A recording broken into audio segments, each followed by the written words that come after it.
ओम शांति। 24 जनवरी 2021 अव्यक्त बाप दादा के महावाक्य। ओरिजिनल डेट 17 अक्टूबर 1987। ब्राह्मण जीवन का श्रृंगार पवित्रता। आज बाप दादा अपने विश्व के चारों ओर के विशेष होवनहार पूज्य बच्चों को देख रहे हैं। सारे विश्व में से कितने थोड़े अमूल्य रत्न पूजनीय बने हैं। पूजनीय आत्माएं ही विश्व के लिए विशेष जहान के नूर बन जाते हैं। जैसे इस शरीर में नूर नहीं तो जहान नहीं, ऐसे विश्व के अंदर पूजनीय जहान के नूर आप श्रेष्ठ आत्माएं नहीं तो विश्व का भी महत्व नहीं। स्वर्ण युग व आदि युग व सतो प्रधान युग नया संसार आप विशेष आत्माओं से आरंभ होता है। नए विश्व के आधार मूर्त पूजनीय आत्माएं आप हो, तो आप आत्माओं का कितना महत्व है। आप पूज्य आत्माएं संसार के लिए नई रोशनी हो। आपकी चढ़ती कला विश्व को श्रेष्ठ कला में लाने के निमित्त बनती है। आप गिरती कला में आते हो तो संसार की भी गिरती कला होती है। आप परिवर्तन होते हो तो विश्व भी परिवर्तन होता है। इतने महान और महत्व वाली आत्माएं हो। आज बाप दादा सर्व बच्चों को देख रहे थे। ब्राह्मण बनना अर्थात पूज्य बनना, क्योंकि ब्राह्मण सो देवता बनते हैं और देवताएं अर्थात पूजनीय हैं। सभी देवताएं पूजनीय तो हैं, फिर भी नंबरवार जरूर हैं। किन देवताओं की पूजा विधि पूर्वक और नियमित रूप से होती है और किन्हों की पूजा विधि पूर्वक नियमित रूप से नहीं होती। किन्हों के हर कर्म की पूजा होती है और किन्हों के हर कर्म की पूजा नहीं होती है। कोई का विधि पूर्वक हर रोज श्रृंगार होता है और कोई का श्रृंगार रोज नहीं होता है। ऊपर ऊपर से थोड़ा बहुत सजा लेते हैं, लेकिन विधि पूर्वक नहीं। कोई के आगे सारा समय कीर्तन होता और कोई के आगे कभी कभी कीर्तन होता है। इन सभी का कारण क्या है? ब्राह्मण तो सभी कहलाते हैं। ज्ञान योग की पढ़ाई भी सभी करते हैं, फिर भी इतना अंतर क्यों? धारणा करने में अंतर है, फिर भी विशेष कौन सी धारणाओं के आधार पर नंबरवार होते हैं जानते हो? पूजनीय बनने का विशेष आधार पवित्रता के ऊपर है। जितना सर्व प्रकार की पवित्रता को अपनाते हैं, उतना ही सर्व प्रकार के पूजनीय बनते हैं।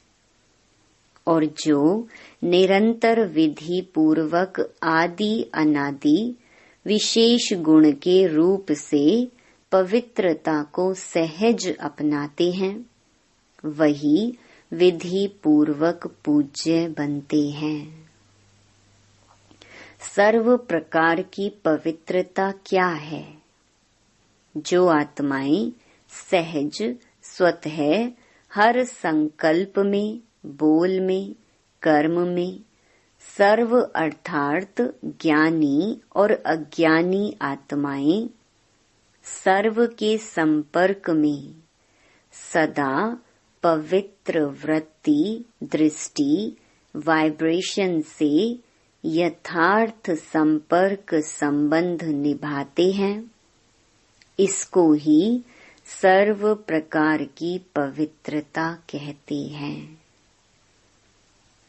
स्वप्न में भी स्वयं के प्रति या अन्य कोई आत्मा के प्रति सर्व प्रकार की पवित्रता में से कोई कमी ना हो। मानो स्वप्न में भी ब्रह्मचर्य खंडित होता है, वह किसी आत्मा के प्रति किसी भी प्रकार की ईर्ष्या व आवेश के वश कर्म होता या बोल निकलता है, क्रोध के अंश रूप में भी व्यवहार होता है, तो इसको भी पवित्रता का खंडन माना जाएगा। सोचो, जब स्वप्न का भी प्रभाव पड़ता है तो साकार में किए हुए कर्म का कितना प्रभाव पड़ता होगा। इसीलिए खंडित मूर्ति कभी पूजनीय नहीं होती। खंडित मूर्तियां मंदिरों में नहीं रहती, आजकल के म्यूजियम में रहती हैं। वहां भक्त नहीं आते, सिर्फ यही गायन होता है कि बहुत पुरानी मूर्तियां हैं। बस उन्होंने स्थूल अंगों के खंडित को खंडित कह दिया है, लेकिन वास्तव में किसी भी प्रकार की पवित्रता में खंडन होता है तो वह पूज्य पद से खंडित हो जाते हैं। ऐसे चारों प्रकार की पवित्रता विधि पूर्वक है तो पूजा भी विधि पूर्वक होती है। मन, वाणी, कर्म, कर्म में संबंध संपर्क आ जाता है और स्वप्न में भी पवित्रता, इसको कहते हैं संपूर्ण पवित्रता। कई बच्चे अलबेलेपन में आने के कारण चाहे बड़ों को चाहे छोटों को इस बात में चलाने की कोशिश करते हैं कि मेरा भाव बहुत अच्छा है, लेकिन बोल निकल गया, वाह मेरी एम लक्ष्य ऐसे नहीं थी लेकिन हो गया। या कहते हैं कि हंसी मजाक में कह दिया अथवा कर लिया, यह भी चलाना है। इसीलिए पूजा भी चलाने जैसी होती है। यह अलबेलापन संपूर्ण पूज्य स्थिति को नंबर वार में ले आता है। यह भी अपवित्रता के खाते में जमा होता है। सुनाया ना, पूज्य पवित्र आत्माओं की निशानी यही है। उन्हों की चारों प्रकार की पवित्रता स्वाभाविक, सहज और सदा होगी। उनको सोचना नहीं पड़ेगा, लेकिन पवित्रता की धारणा स्वतः ही यथार्थ संकल्प, बोल, कर्म और स्वप्न लाती है। यथार्थ अर्थार्थ एक तो युक्ति युक्त, दूसरा यथार्थ अर्थार्थ हर संकल्प में अर्थ होगा, बिना अर्थ नहीं होगा। ऐसे नहीं कि ऐसे ही बोल दिया, निकल गया, कर लिया, हो गया। ऐसी पवित्र आत्मा सदा हर कर्म में अर्थात दिनचर्या में यथार्थ युक्ति युक्त रहती है। इसलिए पूजा भी उनके हर कर्म की होती है, अर्थात पूरे दिनचर्या की होती है। उठने से लेकर सोने तक भिन्न भिन्न कर्म के दर्शन होते हैं। अगर ब्राह्मण जीवन की बनी हुई दिनचर्या प्रमाण कोई भी कर्म यथार्थ व निरंतर नहीं करते तो उसके अंतर के कारण पूजा में भी अंतर पड़ेगा। मानो कोई अमृत वेले उठने की दिनचर्या में विधि पूर्वक नहीं चलते तो पूजा में भी उनके पुजारी भी उस विधि में नीचे ऊपर करते, अर्थात पुजारी भी समय पर उठकर पूजा नहीं करेगा, जब आया तब कर लेगा, अथवा अमृत वेले जागृत स्थिति में अनुभव नहीं करते, मजबूरी से व कभी सुस्ती कभी चुस्ती के रूप में बैठते, तो पुजारी भी मजबूरी से या सुस्ती से पूजा करेंगे, विधि पूर्वक पूजा नहीं करेंगे। ऐसे हर दिनचर्या के कर्म का प्रभाव पूजनीय बनने में पड़ता है।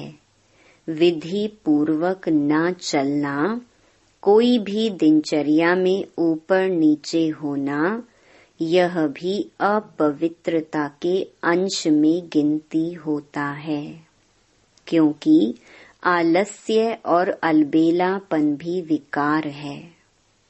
जो यथार्थ कर्म नहीं है वह विकार है, तो अपवित्रता का अंश हो गया ना।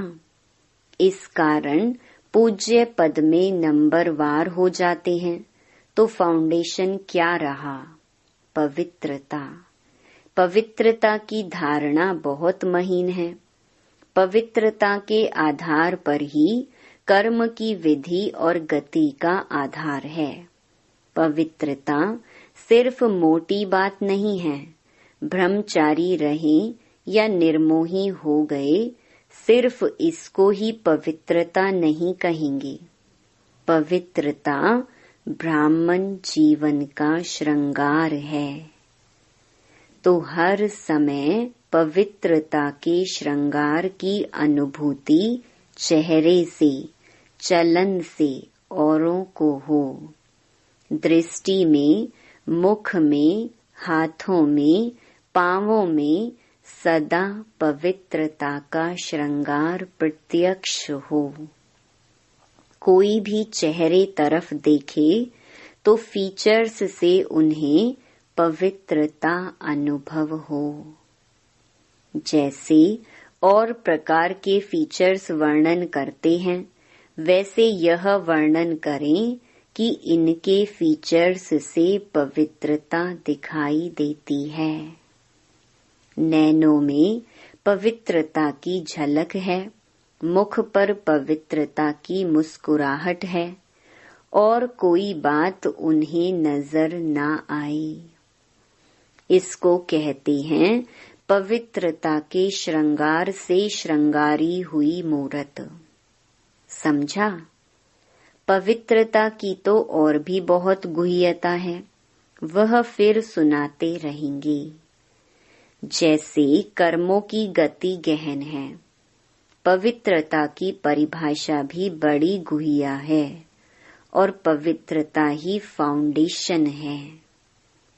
अच्छा, आज गुजरात आया है। गुजरात वाले सदा हल्के बन नाचते और गाते हैं, चाहे शरीर में कितने भी भारी हों, लेकिन हल्के बन नाचते हैं। गुजरात की विशेषता है सदा हल्का रहना, सदा खुशी में नाचते रहना और बाप के व अपने प्राप्तियों के गीत गाते रहना। बचपन से ही नाचते गाते अच्छा है। ब्राह्मण जीवन में क्या करते हो? ब्राह्मण जीवन अर्थात मौजों की जीवन।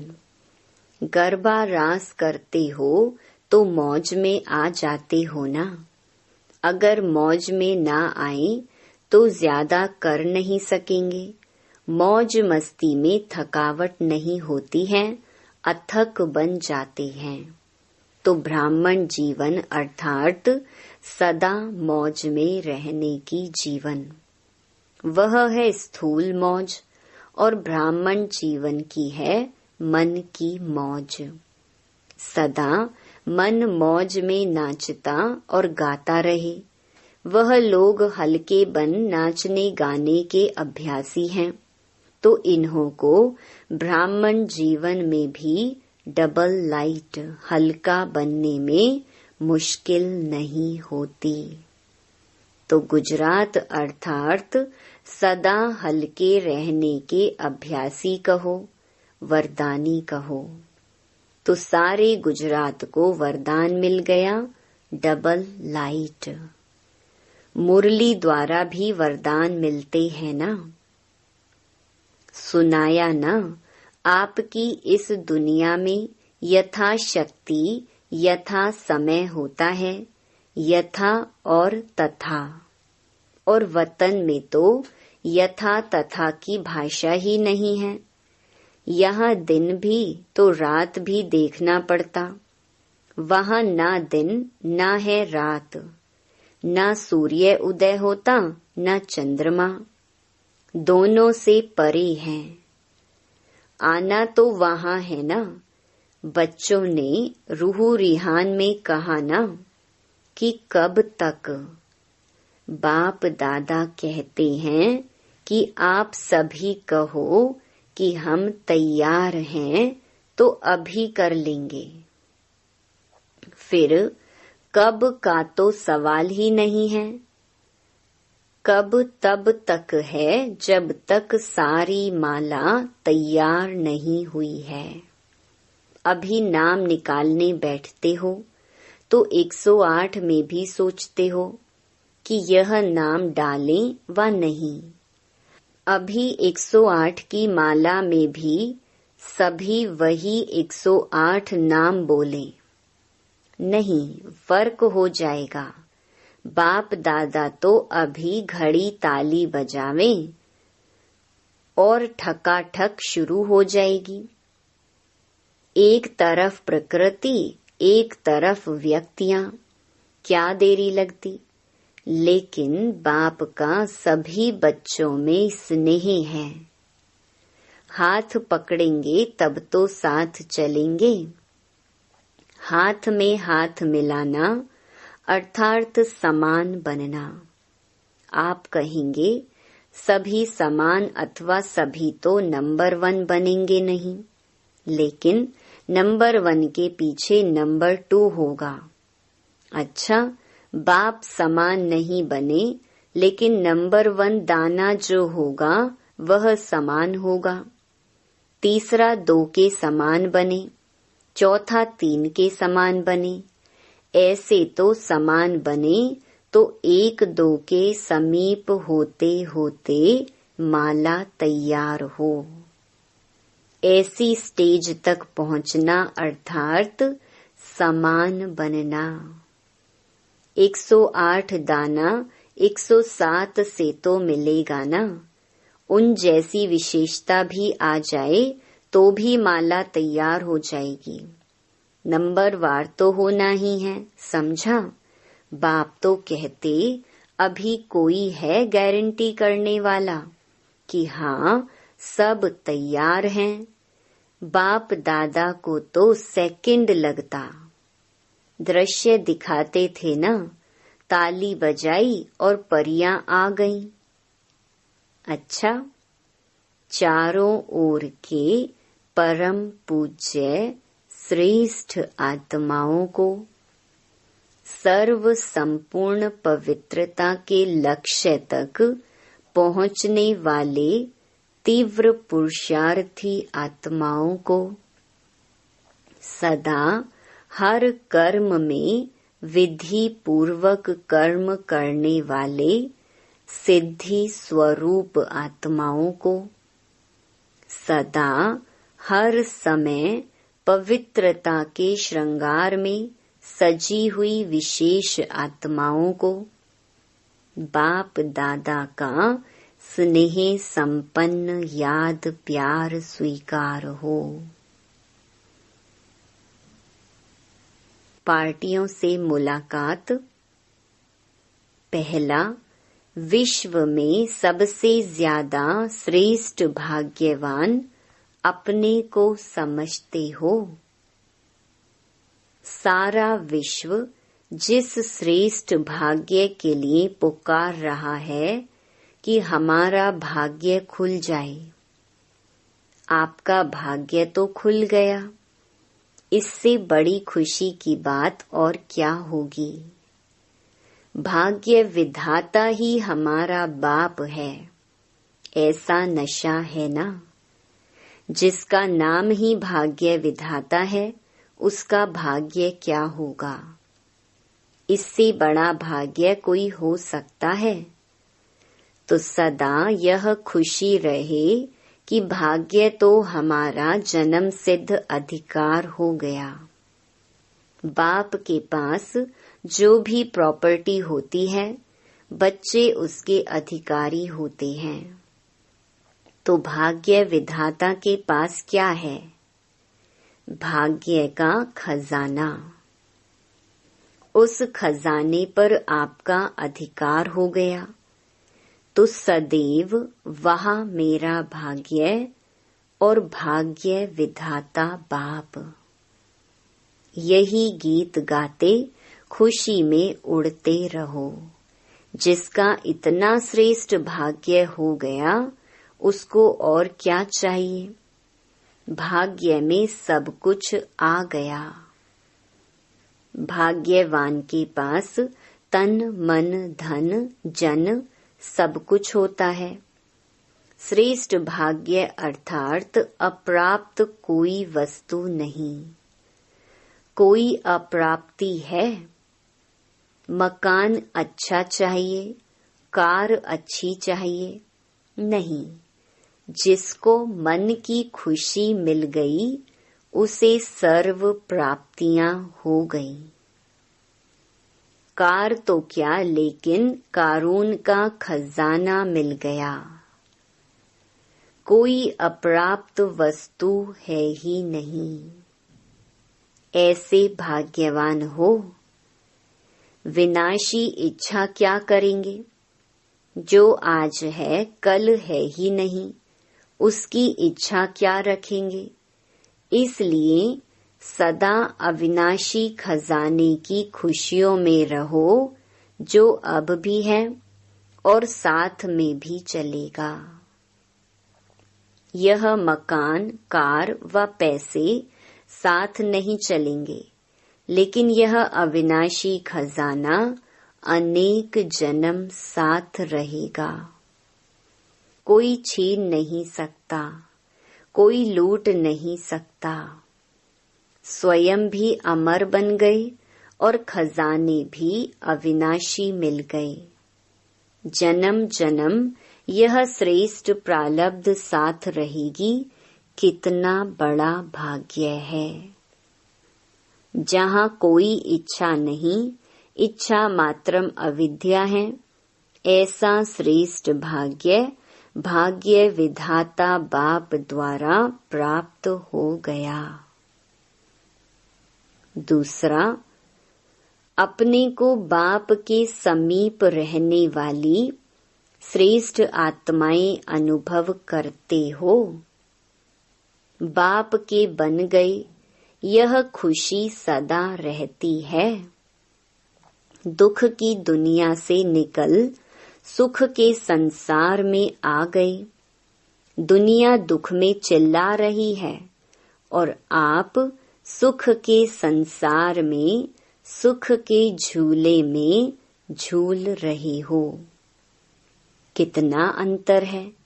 दुनिया ढूंढ रही है और आप मिलन मना रहे हो। तो सदा अपनी सर्व प्राप्तियों को देख हर्षित रहो।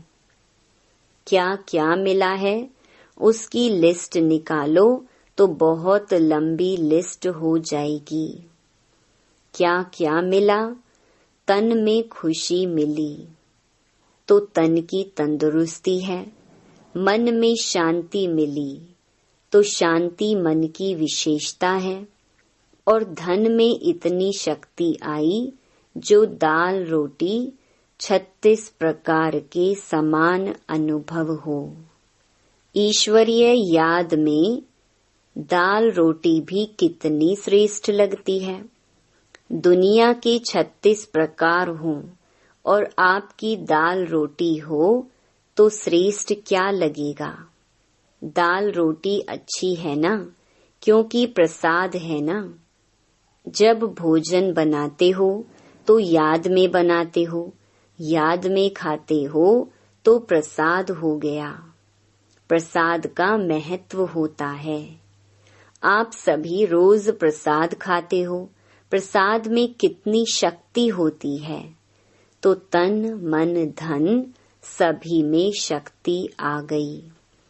इसलिए कहते हैं अप्राप्त नहीं कोई वस्तु ब्राह्मणों के खजाने में। तो सदा इन प्राप्तियों को सामने रख खुश रहो, हर्षित रहो। अच्छा, वरदान। कर्म द्वारा गुणों का दान करने वाले डबल लाइट फरिश्ता भव। जो बच्चे कर्मणा द्वारा गुणों का दान करते हैं उनकी चलन और चेहरा दोनों ही फरिश्ते की तरह दिखाई देते हैं। वे डबल लाइट अर्थात प्रकाश में और हल्केपन की अनुभूति करते हैं। उन्हें कोई भी बोझ महसूस नहीं होता है। हर कर्म में मदद की महसूसता होती है, जैसे कोई शक्ति चला रही है। हर कर्म द्वारा महादानी बनने के कारण उन्हें सर्व की आशीर्वाद व सर्व के वरदानों की प्राप्ति का अनुभव होता है। स्लोगन। सेवा में सफलता का सितारा बनो, कमजोर नहीं। ओम शांति।